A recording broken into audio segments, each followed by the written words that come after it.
Puji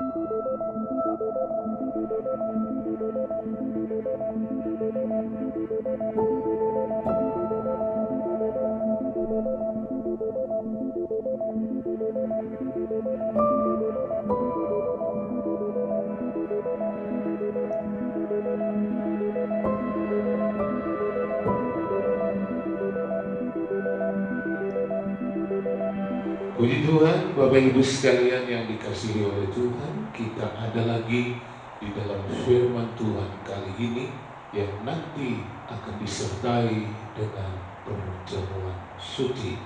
Kita melihat kepada sebuah judul, pelita yang terus menyala. Kita memulainya dari Matius pasal 25 ayat 1 sampai dengan 4. Dikatakan begini, pada waktu itu hal kerajaan sorga seumpama 10 gadis yang mengambil pelitanya dan pergi menyongsong mempelai laki-laki. 5 diantaranya bodoh dan 5 bijaksana. Gadis-gadis yang bodoh itu membawa pelitanya tetapi tidak membawa minyak, sedangkan gadis-gadis yang bijaksana itu membawa pelitanya dan juga minyak dalam buli-buli mereka. Bapak Ibu sekalian, ayat itu diawali dengan pernyataan bahwa ada satu tugas, ada satu pekerjaan yang akan dilakukan oleh 10 anak darah. Mereka harus menyongsong mempelai.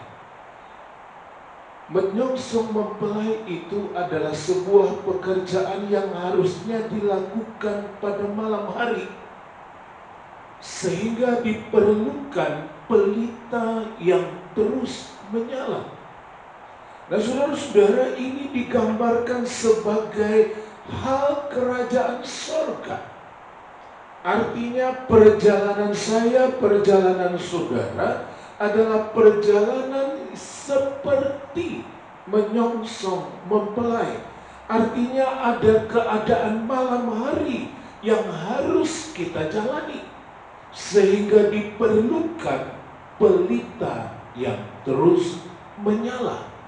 Ada 5 anak darah yang dikatakan bijaksana. Bijaksana dalam hal ini diartikan adalah orang-orang yang mengerti tentang apa yang ditugaskan kepada mereka. Jadi mereka berjalan dengan pengertian, oh saya harus melakukan ini, karena inilah yang harus saya kerjakan, yaitu dalam hal ini menyongsong mempelai. Dan mereka menyesuaikan. Artinya setelah mereka mengerti apa yang menjadi tanggung jawab mereka, mereka menyesuaikan diri dengan keadaan itu. Dan mereka mencoba menghindari hal-hal yang mungkin terjadi di kemudian saat mereka menyongsong mempelai itu. Itu sebabnya yang bijaksana ini membawa pelita yang menyala dan minyak dalam buli-buli. Kenapa? Karena mereka mencoba menangkap ini pekerjaan menyongsong mempelai. Maka mereka harus menyesuaikan dengan pekerjaan itu. Dan mereka tidak ingin ada hal-hal yang menghalangi mereka di dalam melaksanakan menyongsong mempelai itu. Sehingga mereka membawa pelita yang menyala dan minyak dalam buli-buli mereka. Tetapi yang bodoh, 5 gadis atau 5 darah yang bodoh itu adalah gambaran dari orang-orang yang tidak peduli tentang apa yang harus mereka kerjakan. Mereka tidak terlalu perhatian terhadap menyongsong mempelai ini. Mereka tidak memikirkan apa yang perlu dipersiapkan untuk menyongsong mempelai ini. Dan mereka tidak menganggap menyongsong mempelai itu merupakan sesuatu yang perlu dan harus diperhatikan dengan cermat. Inilah gadis yang bodoh, tidak perhatian dan tidak melihat kegunaan serta perlunya mereka di dalam menyongsong mempelai itu, sehingga mereka pergi dengan hanya membawa pelita yang menyala. Sekarang kita datangi Efesus pasal 5. Efesus pasal 5 ayat 15, 16, dan 17. Karena itu perhatikanlah dengan seksama bagaimana kamu hidup. Janganlah seperti orang bebal, tetapi seperti orang arif. Dan pergunakanlah waktu yang ada, karena hari-hari ini adalah jahat.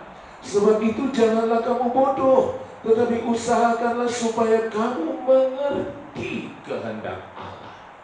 Nah, suratan Efesus, firman Tuhan dalam Efesus ini mengatakan, perhatikanlah dengan seksama, perhatikanlah dengan baik, perhatikanlah dengan cermat bagaimana kita hidup.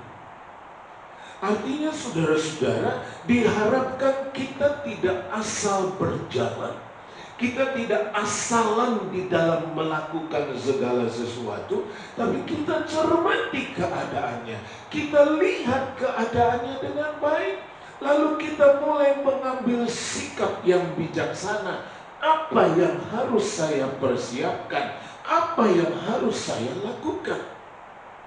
Tetapi ayat 17 itu mengatakan, biarlah kita mengerti kehendak Tuhan.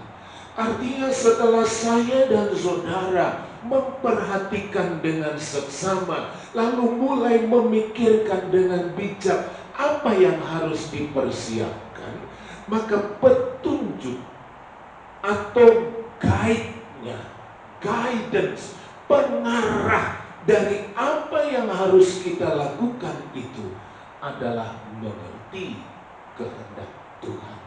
Artinya ketika saya dan saudara melihat situasi, katakanlah seperti para dara-dara itu tadi, mereka bertugas pada malam menyongsong mempelai. Maka mereka mencermati, kalau ini harus dikerjakan malam hari, maka saya harus mempersiapkan pelita yang terus-menerus menyala. Itu sebabnya dibawalah minyak.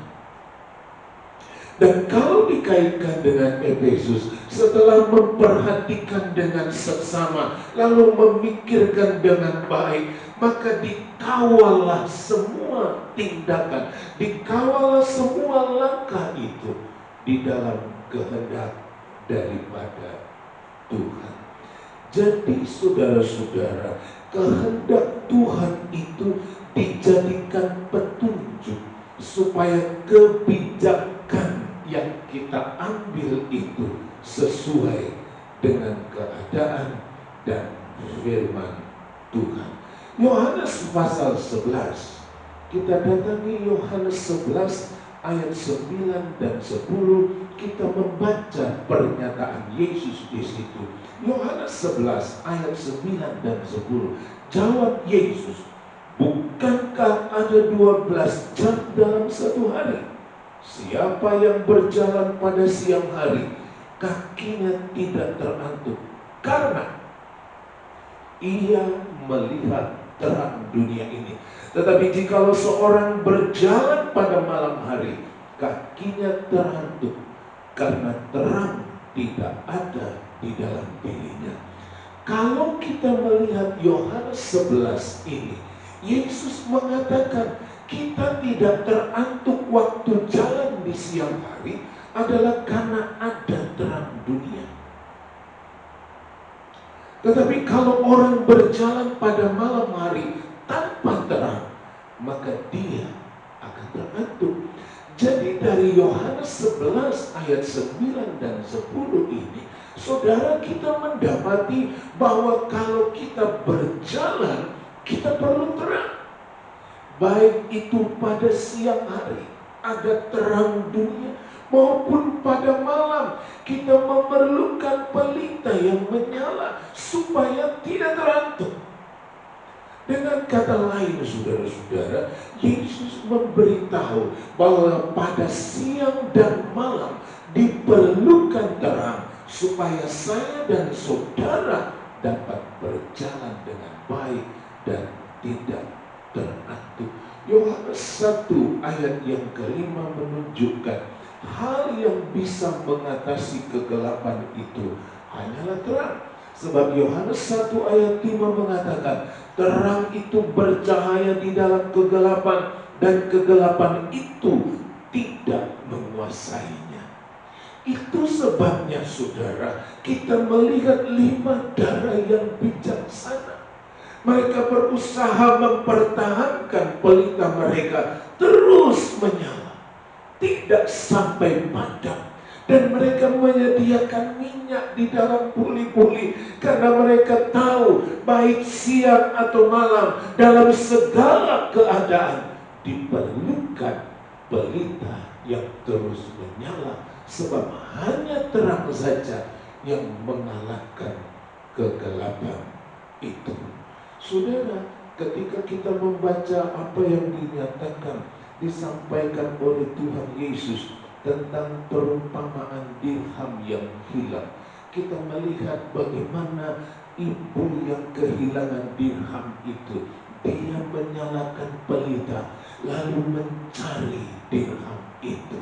Artinya kita melihat di situ pelita yang menyala itu diperlukan untuk melihat dan menemukan apa yang diperlukan dan dibutuhkan. Lukas 15 ayat yang ke-8.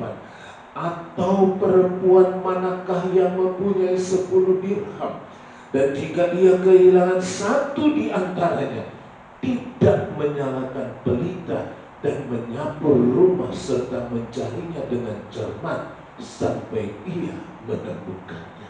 Artinya saudara, lihatlah perlunya pelita yang terus menyala. Dia membuat saya dan saudara menemukan jalan yang tepat. Dia membuat saudara dan saya bisa terus berjalan apapun juga keadaannya. Karena Yesus menyebutkan di Yohanes 11 tadi, kalau orang jalan siang dia tidak terantuk karena melihat terang dunia. Dan kalau malam hari mereka memiliki pelita yang menyala, maka mereka pun tidak akan terantuk. Perlu memiliki pelita yang terus menyala. Kita maju saudara, kita lihat sekarang situasi yang dijelaskan oleh firman Tuhan. Kita datangi Roma 13 ayat yang ke-12. Dikatakan begini, hari sudah jauh malam, telah hampir siang, sebab itu marilah kita menanggalkan perbuatan-perbuatan kegelapan dan mengenakan perlengkapan senjata terang. Saudara, ayat ini sangat perlu saudara dan saya perhatikan. Kita ada di dalam malam yang sudah sangat larut, sangat dalam.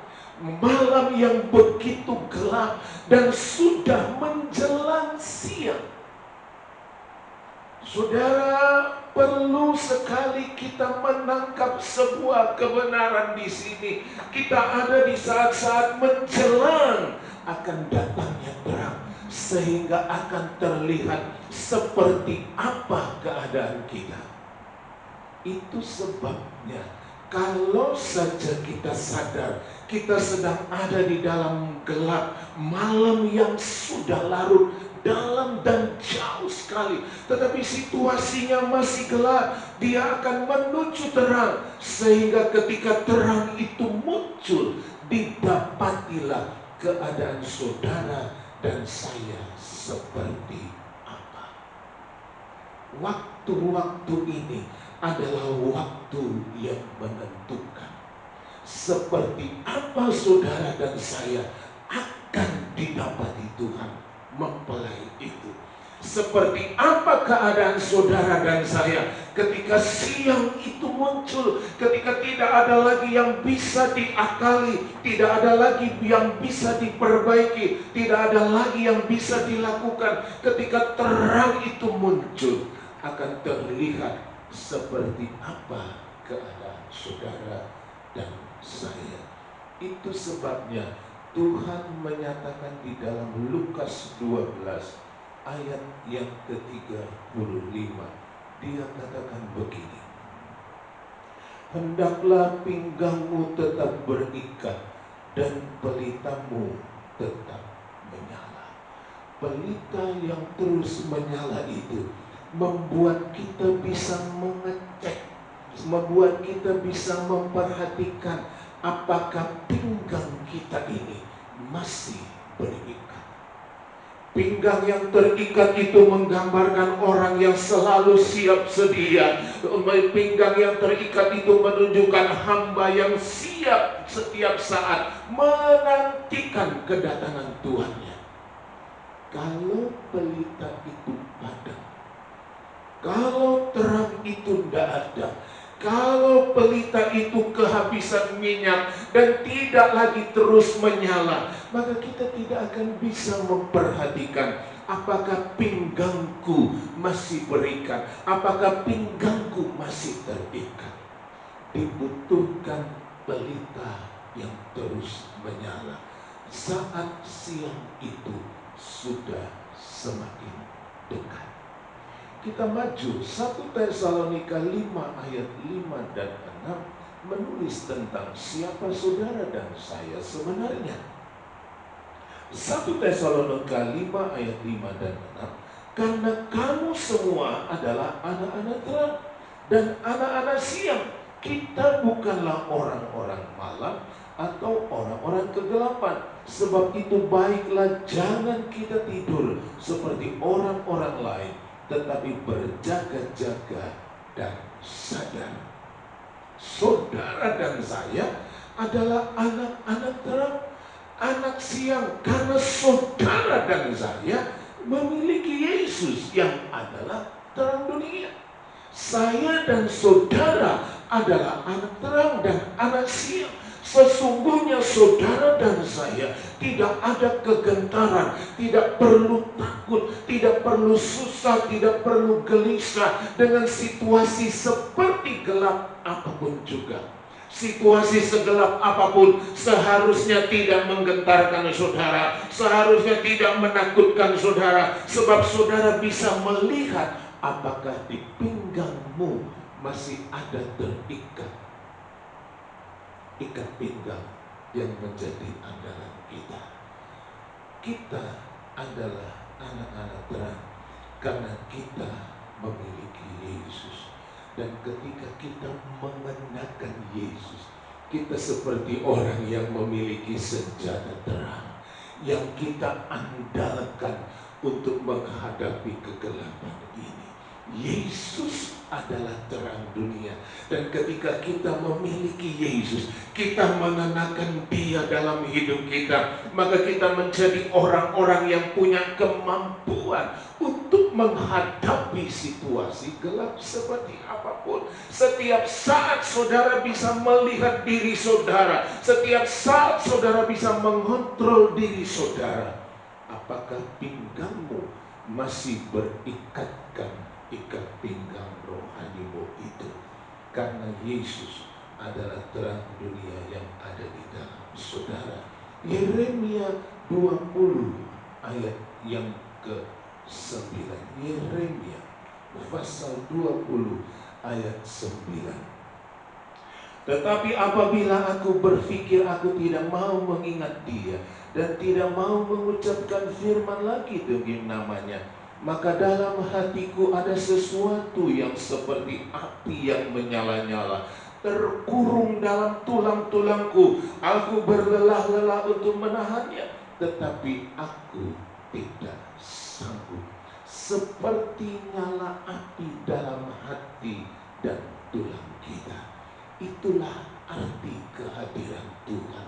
Terang itu tidak sekedar ada di luar, tapi dia merasuk sampai ke dalam, di tulang-tulang saudara. Penguasaan Tuhan atas hidupmu, kalau seluruh hidupmu sampai kepada tulang-tulangmu dikuasai oleh Tuhan, maka itu akan terus menyala-nyala. Sehingga saudara sekalian, kita bisa melihat bagaimana kita menjadi orang-orang yang memiliki terang itu. Sadarkah saudara bahwa hidup saudara itu adalah tempat kediaman Tuhan, sehingga terang itu bisa merasuk seperti api yang menyala-nyala di dalam diri saudara, di dalam hati saudara, bahkan di dalam tulang-tulang saudara. Dia bergejolak karena engkau adalah tempat kediaman Tuhan, karena engkau adalah tempat kediaman dari Tuhan di dalam roh. Sehingga saudara, dari dalam dirimu ada semacam sebuah peringatan dini setiap saat, yang untuk membuat saudara dapat melihat dengan cermat seperti apa keadaan saudara dan saya.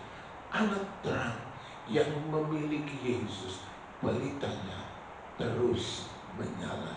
Pelita yang terus menyala itulah yang akan membuat kita mengalami kemenangan, dan selalu kita akan siap, dan kita akan selalu bisa mengecek apakah pinggang kita masih berikat, apakah kita masih hidup di dalam Tuhan, apakah kita masih memiliki Yesus. Dan kalau itu masih ada di dalam hidup kita, kita seperti orang-orang dengan pelita yang terus menyala.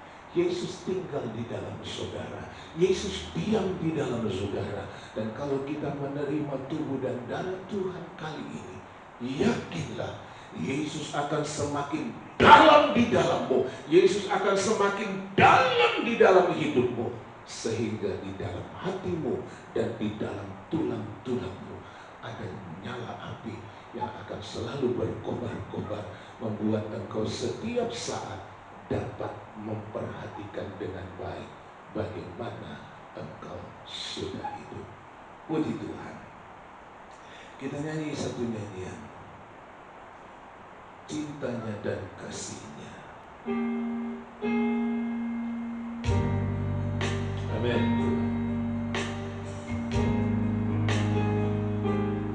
Haleluya.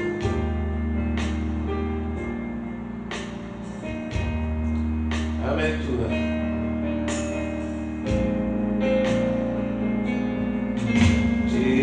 Cintanya dan kasihnya lebih dari segala yang ada. Putranya dikorbankan demi seluruh manusia. Darah domba, darah domba Allah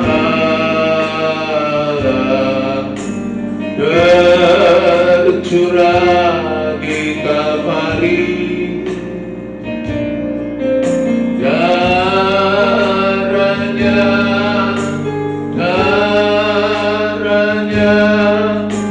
hapuskan dosaku. Cintanya dan kasihnya, cintanya dan kasihnya lebih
tubuh dan darah Tuhan yang akan membaharui persekutuan kami dengan Engkau. Mari angkat roti dengan tangan kanan dan dengarkan firman Tuhan. Dan ketika mereka sedang makan, Yesus mengambil roti, mengucap berkat, memecah-mecahkannya, lalu memberikannya kepada murid-muridnya dan berkata, ambillah, makanlah, inilah tubuhku. Inilah tubuh Tuhan yang sudah dipecah-pecahkan bagi saudara dan saya. Dan oleh bilur-bilurnya segala sakit kita sudah disembuhkan. Mari kita makan tubuh Tuhan ini dengan ucapan syukur dan percaya. Dalam nama Tuhan Yesus Kristus. Haleluya.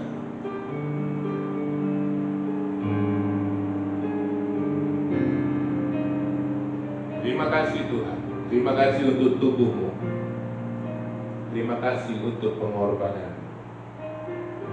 Sekarang kita angkat cawan dengan tangan kanan dan dengar firman Tuhan. Sesudah itu ia mengambil cawan, mengucap syukur, lalu memberikannya kepada mereka dan berkata, minumlah kamu semua dari cawan ini, sebab inilah darahku, darah perjanjian yang ditumpahkan bagi banyak orang untuk pengampunan dosa. Inilah darah Yesus yang sudah tertumpah itu, yang menanggung, menyelesaikan dosa saudara dan dosa saya. Itu sebabnya mari kita minum bersama darah Tuhan ini dengan ucapan syukur dan percaya. Dalam nama Tuhan Yesus Kristus. Haleluya.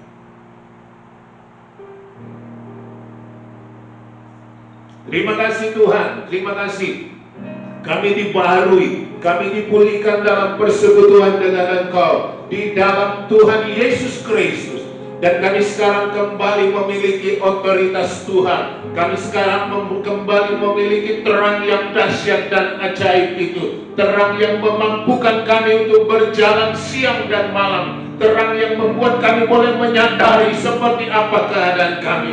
Sekarang di dalam nama Tuhan Yesus Kristus, biarlah Engkau melawat anak-anak Tuhan, melawat Tuhan Yesus jiwa-jiwamu yang saat ini memperhatikan firman ini, bahkan yang ambil bagian dalam perjamuan suci kali ini. Dalam nama Tuhan Yesus Kristus, jadilah mujizat baginya, jadilah pertolongan baginya. Sakit disembuhkan, lemah dikuatkan, bahkan yang terikat dilepaskan. Jalan yang tertutup terbuka bagimu di dalam nama Yesus Kristus. Engkau diubahkan, engkau disiapkan, engkau menemukan jalan yang tepat, engkau menemukan petunjuk Tuhan yang benar di dalam nama Yesus Kristus. Angkatlah kakimu, melangkahlah dalam iman dalam nama Yesus Kristus. Hiduplah benar, hiduplah takut akan Tuhan, dan engkau akan melihat dahsyatnya Yesus yang tinggal di dalam engkau.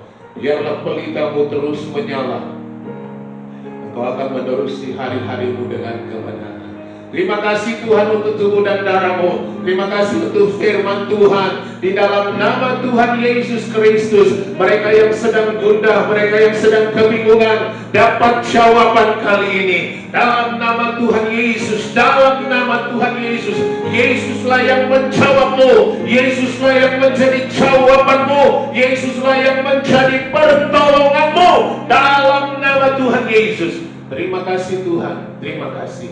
Permuliakan nama-Mu di tengah-tengah hidup kami semua, di tengah-tengah hidup anak-anak Tuhan, di tengah-tengah hidup orang yang memperhatikan firman Tuhan kali ini. Terpujilah Tuhan sampai selama-lamanya. Kemuliaan bagi Tuhan di tempat tinggi.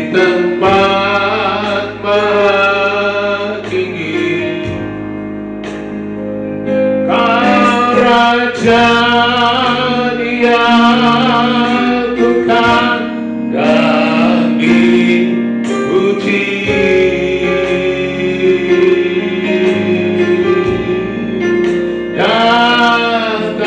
Datanglah kerajaanmu, jadilah kehendakmu. Seluruh bumi seluruh bumi penuh kemuliaan-Mu. Kami berdoa untuk bangsa dan negara kami. Tuhan menolong, Tuhan Yesus, pemerintah kami yang ada, mulai dari Bapak Presiden sampai kepada aparat-aparat yang ada di wilayah kami. Kuasai mereka, beri hikmat kepada mereka, supaya mereka dapat, Tuhan Yesus, mengambil langkah dan membuat keputusan-keputusan yang dapat, Tuhan, membawa bangsa dan negara kami ini keluar dari situasi yang ada saat ini. Baik COVID, Tuhan Yesus, 19, pandemi ini kami doa dalam nama Tuhan Yesus, biarlah dilalukan dari tengah-tengah bangsa kami ini. Kesukaran-kesukaran yang terjadi karena COVID ini, Tuhan yang menyelesaikan. Bahkan kami doakan seluruh tokoh-tokoh di masyarakat kami ini, biar Tuhan Yesus mereka boleh berbicara, berkata-kata dengan baik dan benar, ya Tuhan Yesus, sehingga tidak membuat kegaduhan yang lebih jauh di tengah bangsa kami ini. Kami serahkan Presiden kami yang kami kasihi, Bapak Joko Widodo. Beri terus kemurahan Tuhan bagi beliau, dan pertolongan Tuhan dinyatakan. Terima kasih Tuhan, segala puji bagi Allah di dalam surga. Berkati pekerjaan Tuhan, berkati gereja-gereja-Mu Tuhan.